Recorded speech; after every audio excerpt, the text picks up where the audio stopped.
Hey, what's up, guys? Where I'd like to begin tonight is you can't have corruption, you cannot have collusion without bringing the U of I into it because they have their hands in everything in the town of Moscow. All those students at the U of I are a paycheck to the university.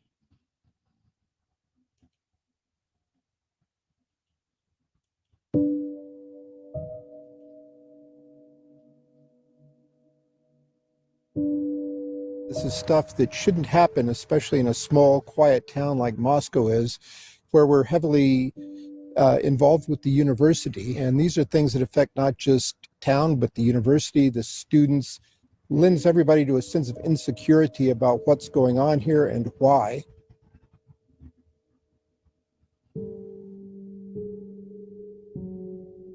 As this investigation continues, you believe that the students and residents of the city are safe right now? Right. Especially because given the very focused nature of what went on there, no other apartments nearby were involved. And in the ensuing 8 or 9 hours between the actuality of the crime and the call into the police, nothing happened. I think the eventual conclusion is going to bear out the fact that this was a one-off crime that was committed and was very focused and doesn't involve other students or the public in general at all. Now, the mayor went on to say that he thinks a suspect could be named in the coming days. He also said there in Moscow, the city and the university are incredibly intertwined. And you guys, he described this crime as horrific, rare, and isolated. And he said suspects, not one, plural. He didn't say suspect. He said suspects. So the mayor must know what's going on in that town.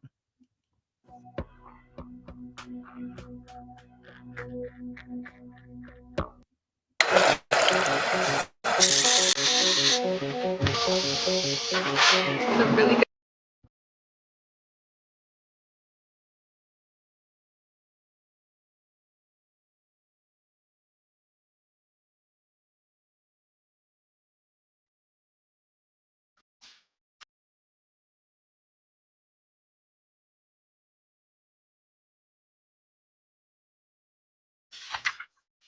The University of Idaho is the economic engine of the city of Moscow, and a 2013 study concluded that approximately 50% of the local economy is supported by the University of Idaho for all sources of spending, and that every student at UI creates $57,400 in sales and $31,000 in wage and salary earnings, and 3/4 of a job in the community while enrolled. The university is also the largest employer in town, employing almost 2,000 people as of 2017. Consequently, a significant economic indicator for Moscow and Latah County is the size of the University of Idaho's student population.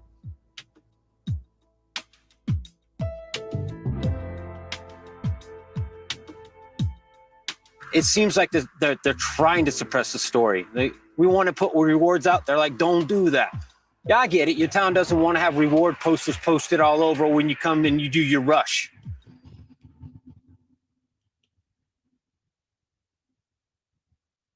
They don't want reward posters put up because of rush week.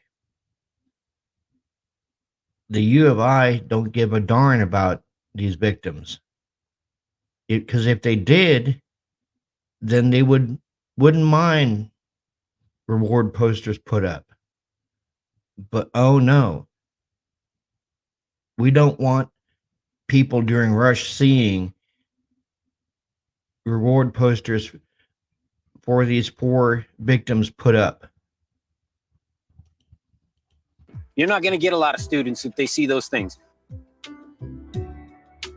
Growing mystery and growing fear in that Idaho college town where 4 students were brutally murdered. You're not going to get very many students if they see reward posters up. Word is starting to spread. Authorities have no suspect. They've released very little information. Frustration with police and fear in the community. People in the community were scared. So many different stories were starting to be created. U of I students just want answers. These guys are on the golf team and say the lack of communication from police is doing everything but calming concerns. I think the confusion, at least for me, and I think all of us, has only heightened in the last couple of days, especially. They really haven't shared too much with me. I've had very general questions to them, and they got their cards close to their vest. They're not sharing much of anything. This horrible crime has affected all of us, the families, the University of Idaho. The students on campus, we all went home yesterday or today just because we don't really feel safe. That's kind of bad when the students don't feel safe because U of I is dropping the ball on everything. They're trying to protect their own interests, their own well-being. How could you convince people that they're safe? That's the trick. You can't.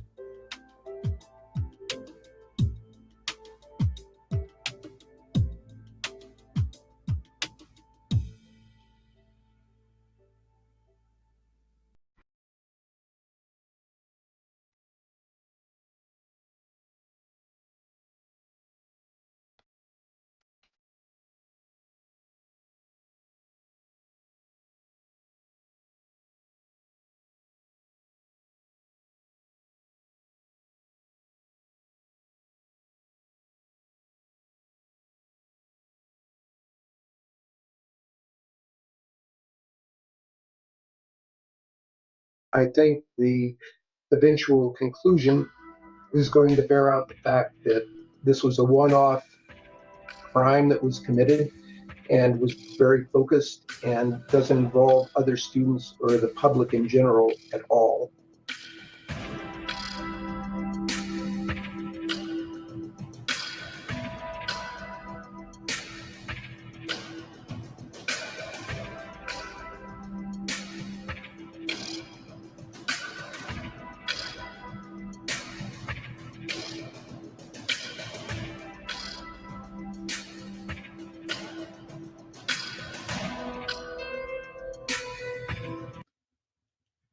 So my question is, why were they so eager to get that house down?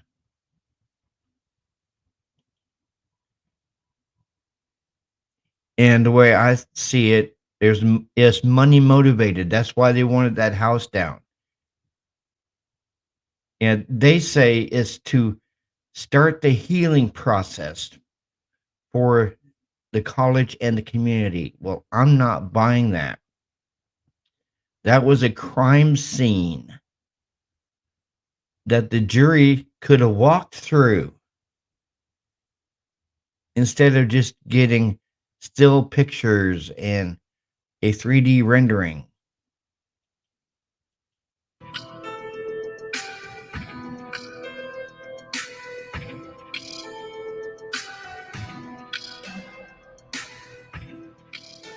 There are many expenses incurred in something like that that we never think about every day in terms of how a university deals with that. There were, of course, tremendous security issues, counseling issues that came along. While 56 state representatives voted for this bill, 14 voted against it, and most of them are from North Idaho, a region 3 of the 4 stabbing victims and their families are from, and the region where the University of Idaho sits. I reached out to each of the 10 Panhandle representatives to find out why they voted no. Only 2 responded to me. Representative Joe Alfieri responded, saying he voted against it because of the, quote, suspiciously round figure of $1 million. He said he's happy to support a bill reimbursing for, quote, actual dollars spent to cover the costs spent by police and local entities in handling this horrible event, but the figure proposed seemed like a guesstimate. Representative Sage Dixon also explained his no vote. He says he doesn't know what the money will be used for, and giving $1 million to the Board of Education to give to the university is not something to do, quote, indiscriminately. He also thinks the bill sets a bad precedent of expectation for other public institutions that may deal with a traumatic event. The State Board of Education giving the University of Idaho a thumbs up to create a nonprofit called New U to acquire the University of Phoenix. On Wednesday, news broke that the University of Idaho has been in talks for months to acquire the University of Phoenix for $550 million. On Thursday, just one day after that news became public, the State Board of Education unanimously approved a request from UI to form a nonprofit that would handle that acquisition.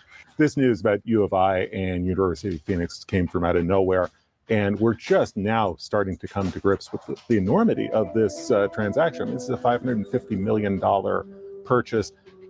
It involves... It's a money-making scheme by the University of Idaho. That's all it is. It's just so the university can make more money. $685 million of bonding to cover everything. That is about as much as we're going to spend as a state on the four-year colleges and universities in 2023, 24. It is a staggering amount of money, and it is a process that has unfolded in rapid fire over the past 48 hours. You touched on this briefly, but this money isn't coming from just cash on hand that the university has. This is from bonds that the nonprofit will acquire. Right. The separate entity, the nonprofit New U, would be doing the bonding to acquire the project, to acquire University of Phoenix. And the University of Idaho has been careful to say that there's no taxpayer money involved in the bonding. There is some financial risk, though, for the university if New U was unable to make its payments to cover the purchase of University of Phoenix. At that point, the university would step in to the tune of up to $10 million per year to backstop those payments. Now, that is a fail-safe, and it's not immediately clear to me exactly where within the university's budget that's going to come if that were to come to pass. There are a lot of things that aren't clear. There's a lot we're still trying to sort out here. One of the questions that I had was, New U, this nonprofit that was the university is forming to handle, they're bonding with state authority. Correct. How can it do that and taxpayers not be on the hook? That's a really good question. I think the least negative reaction I saw was, well, that's weird. Most of the reaction that I have seen, and I went to the university, I still have so many friends and connections there. And there was a lot of frustration with how this happened secretly. The University of Phoenix compelled University of Idaho to sign a non-disclosure agreement. Right. So these talks have been going on for months, even though we have only known about it for 48 hours. Right. We had the 3 executive sessions involving the State Board of Education dating back to March while the university was operating under the NDA. That was a question that came up in the State Board meeting on Thursday. President Green said, look, in order to have a conversation with the University of Phoenix, we had to go the NDA route. But I think that is leaving a lot of people with questions, a lot of people with skepticism. One of those people, by the way, was Representative John Gannon, a Democrat from Boise. He sat in on the meeting. He was sitting next to me during the State Board meeting on Thursday. He didn't comment. There was no public comment, period, during the State Board meeting on Thursday. Afterwards, he wrote a letter to the State Board expressing his concerns about this process, the secrecy, the kind of take it or leave it. We've got to do this week in order to get it. I would be expressing concerns too about the secrecy on acquiring the University of Phoenix or Arizona, about the take it or leave it type attitude from the U of I. An application into the University of Phoenix's accreditors by Friday, today, 2 days out from when this became public. His concern is this is secret. It's kind of got a take it or leave it aspect to it. And this isn't the right way to be going about this. We want to give them the benefit of the doubt that, this was just the way the process unfolded. But, the State Board of Education, University of Idaho is not the fourth branch of government. And so we want to make sure that of the constitutional issues, the legality issues, we want some transparency on this. The public and the legislature should have some access to the fiscal details of this transaction. And as you say, I know you. University of Idaho President Scott Green says the purchase will be no cost to Idaho taxpayers. Representative Horman says taxpayers have reasons to be concerned. We want to make sure Idaho taxpayers are not on the hook for any of that. Some lawmakers are hoping and asking if the NDAs can be dropped ahead of the deal closure. This transaction is not done until it's closed. And in the meantime, that competitive information could get out into the marketplace and to their competitors. So I'm just saying, I just don't. Why would you have an NDA, a non-disclosure agreement, for purchasing a college? That don't make no sense, to have a non-disclosure agreement just to purchase the University of Phoenix. There's got to be something else nefarious going on behind the scenes that they don't want anyone to know about. That's the only reason you would sign an NDA. See them doing that. It's unfortunate, but it's kind of, where it is, and that's kind of the way business is done. Idaho lawmakers also questioned if executive session meetings at the state board level violated any possible laws, implying that it could have been an oversight of very strict rules on making business deals behind closed doors away from the public. State board and U of I leaders explained their process and assured lawmakers that they are aware of the rules and followed them.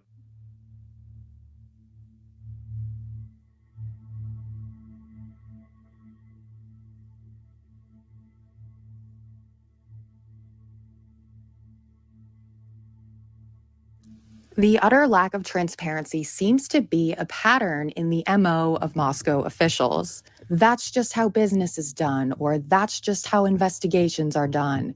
We're protecting the secrets of the trade. We're protecting the integrity of the investigation in lieu of protecting the safety and security of students and citizens. It comes off as incredibly dishonest and manipulative, and should raise questions about what the University of Idaho and the city of Moscow are up to behind closed doors, especially in terms of the quadruple homicide investigation, where protecting the university's reputation has taken priority every step of the way. A lot of these officials that were involved and are involved in the prosecution of Brian Kohberger have vested interest in protecting that reputation. Their livelihoods and the livelihoods of everyone in Moscow depends on parents sending their kids to the university. So framing an outsider like Brian Kohberger is the best case scenario for Moscow. It plays into the idea that this could have happened anywhere. And in doing so, they are upholding this veneer of a safe college town. That's just not the case.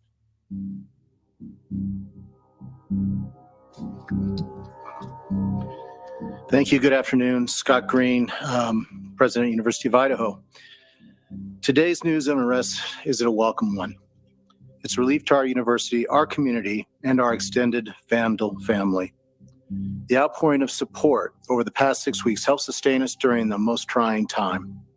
It provided the strength that helped us navigate the international scrutiny visited on our students and employees. We are truly thankful for the compassion and acts of kindness shown to our community. Kindness is contagious, and it provided the light that reclaimed ground lost to evil and darkness. We first want to acknowledge and thank Governor Little for the early promise of financial support that enabled the university to secure our campus and focus on helping our students and our employees in the wake of the crimes. We also appreciate the Idaho State Police and the highly visible security presence that brought comfort and calm to a community shocked and confused by the senseless crimes. We never lost faith that this case would be solved and are grateful for the hard work of the Moscow Police Department and their law enforcement partners. Vast and committed FBI resources brought important expertise to to this complex case. Across the board, dedicated, highly competent personnel worked this case to arrest. This crime has nevertheless left a mark on our university, our community, and our state. While we cannot bring back Maddie, Kaylee, Zaina, and Ethan, we can thoughtfully and purposefully carry their legacy forward in the work that we do. Our students come first, and that was proven each and every day of this investigation. Do your students come first? Do they? We are committed to safely delivering the college town Was the investigation flawless? Was it though? No, it was not. atmosphere, campus experience, and high-touch quality education for which the University of Idaho is known. With time, we will heal.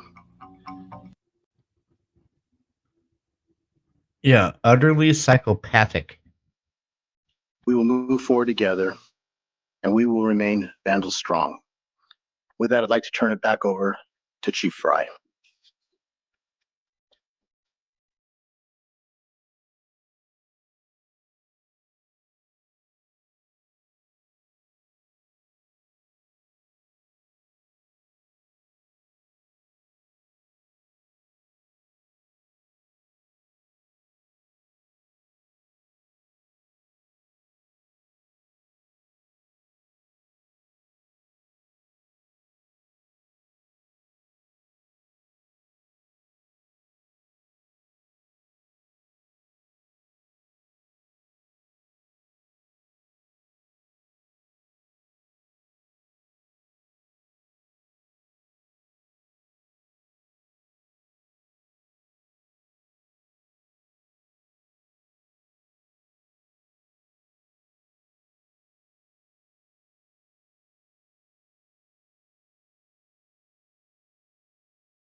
It is a huge, huge conflict of interest for everyone involved in this case. For Bill Thompson, for Judge John Judge, for Kathy Mabott,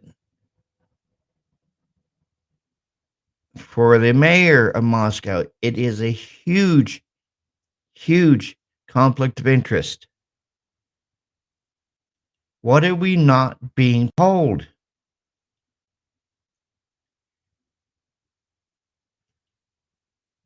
This is a cover up to the utmost extent.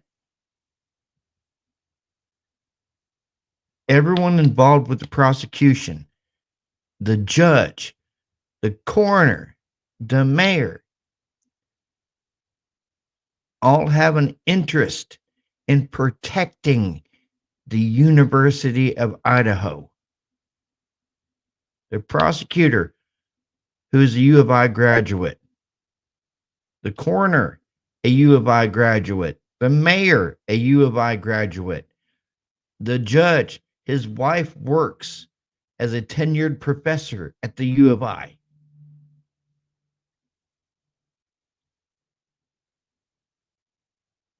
This is collusion by everyone involved in the case. And it's collusion in protecting the University of Idaho. That's why they have their patsy. Because they don't want to look for the real killer. They're just going to pin it on an outsider who was barely in Washington for 6 months.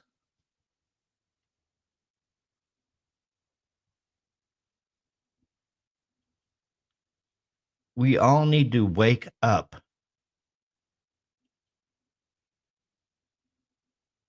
There is corruption and collusion staring us in the face.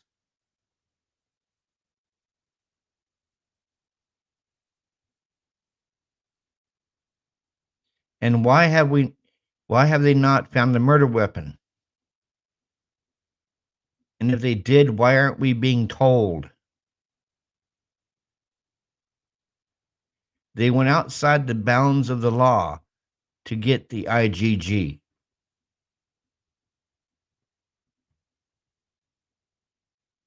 They really did. They went outside the bounds of the law to get the IGG, to get the DNA, to get the arrest warrant. And they didn't do the buccal swab until after they had arrested him.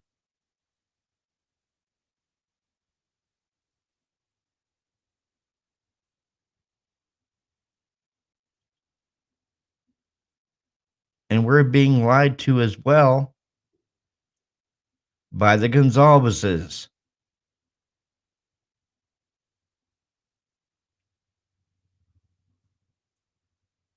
Why is the Gonzalezes the only family members speaking out? You don't hear from the Chapins. You don't hear from Ben Mogan. You don't hear from the Laramies. You don't hear from the Kernodles. The Gonzalezes are the only ones that are doing TV interviews.